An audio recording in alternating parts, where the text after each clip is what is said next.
This is Barb with NOLA Stamping, and I am here today to make a card with you featuring November 2023's Thanks a Bunch Stamp of the Month.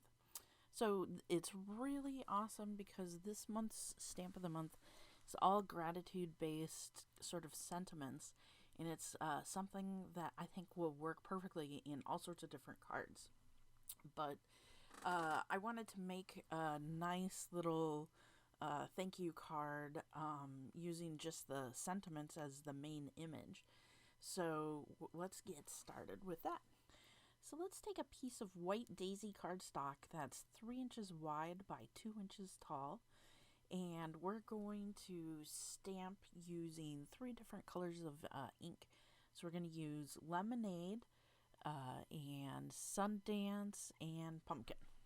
So we're just going to grab the stamps off the carrier sheet and then season them to make sure that the stamp image will be fine. And I'm just going to do the top image in Lemonade. So I'm taking that and just sort of sliding it around and then tapping so that there's a consistent ink coverage. And with the clear block, I can see where I'm going to stamp. So that's it for the Lemonade. So now I'm going to pull the Sundance out. And you'll notice I got a little stuff on the side of that. I was blending some other inks on there and accidentally got the other ink on there. But luckily, the stamp pad is very large. I can just go to the other side. And then when I'm blending again or need something that's a different color, I'll be able to use the other side. So we're just doing the same process with the Sundance, and then we're going to grab the pumpkin for the lowest part that says blessed. And we're just going to put that back on the block. And so then we're just going to pull that pumpkin ink and stamp that last one on there. I really like being able to line up where the stamped image will go through the clear block. So that makes it a lot easier to see exactly where it is. You'll see that I got a little off with but nobody will notice, especially once it's on the card. So now we're just going to grab a piece of Limeade cardstock that's 4 1/4 by 5 1/2 inches. And that is the exact size of the front of a A2 card. And we're just going to use this and make a tone-on-tone stamped piece of paper instead of using like a decorative piece of paper.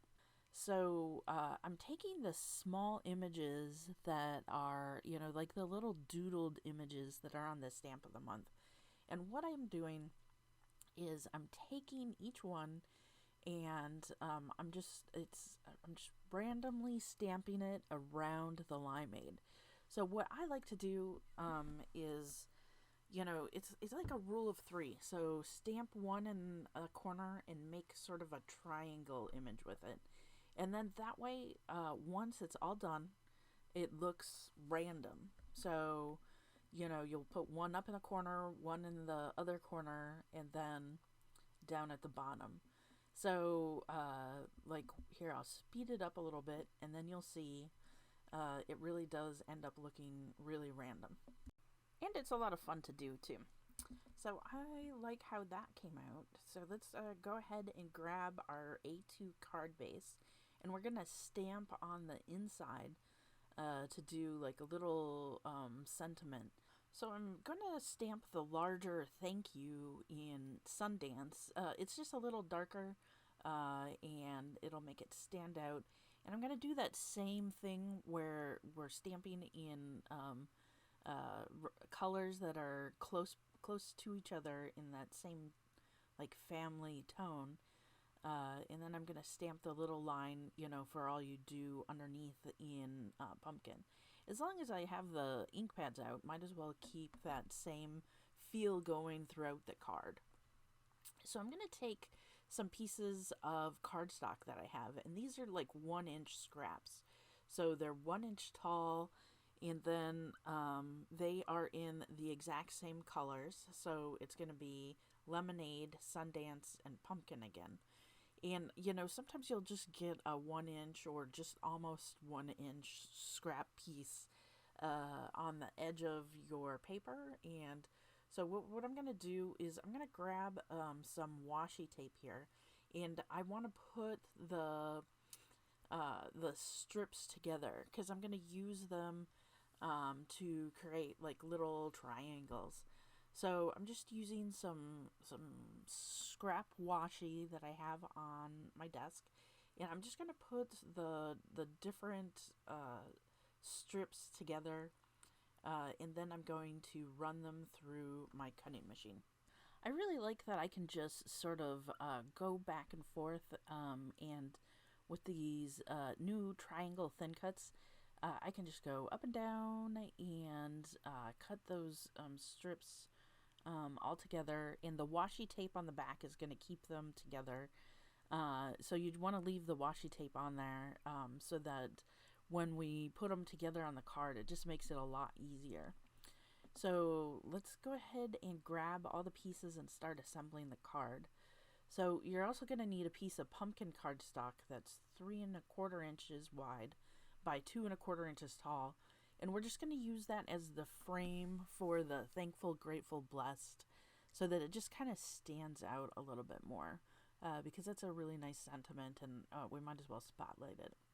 So I'm using some 3D foam dots leftover from my shaker pack, and I'm using that to pop up that sentiment so it stands out a little bit more.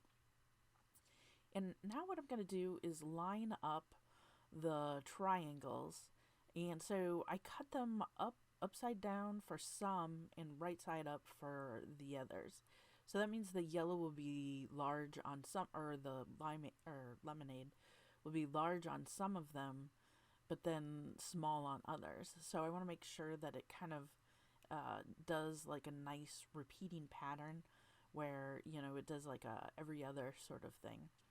And I'm just going to use a tape runner to go ahead and pop down those things.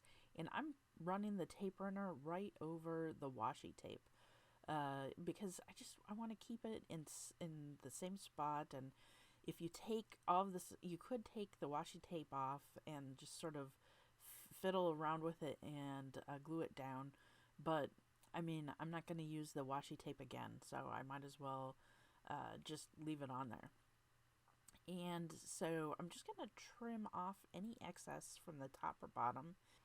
And then I'm going to set that aside while I do a couple of things for the embellishments. So I'm going to use some thread that I have. It's retired from close to my heart, but I have a ton of it left over. So if you just have some like regular craft thread, that would work too. So it's just silver, and what I like to do is, because it's on like a little cardboard thing, I use my bone folder to sort of straighten it out, and then I wrap it around my fingers and attach it to the back of the thankful, grateful, blessed. And when you have some thread, you always want to make sure that it's kind of attached to the back of something so that it doesn't fall off. And this way, like, nobody has to see the ugly knots or anything, so it's a really smart way to, like, hide the hard part and show off the pretty part. Okay, so I'm going to use a tape runner and just attach my card front to the card base, and I'm just smoothing it down, and then it's time for the fun embellishment part. So I have some leftover autumn cork shapes that I was using for something else, and I love how the cork looks with all these like kind of folly kind of colors, like the limeade and the yellow and orange. It just really reminds me of leaves changing. So I thought those were some nice colors to go along with them. So I'm just going to sort of place things in place so then I know what it's going to look like. And then I'm using a pokey tool to try and just get the back off.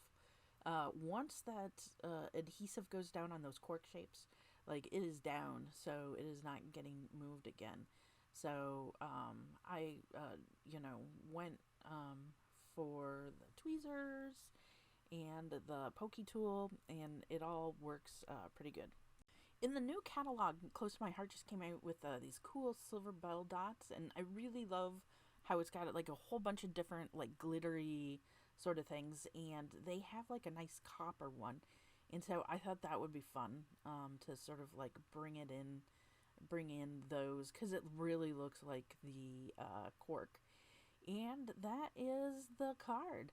Well, thanks for putting it together with me today. I hope it inspired you, and don't forget to stay crafty.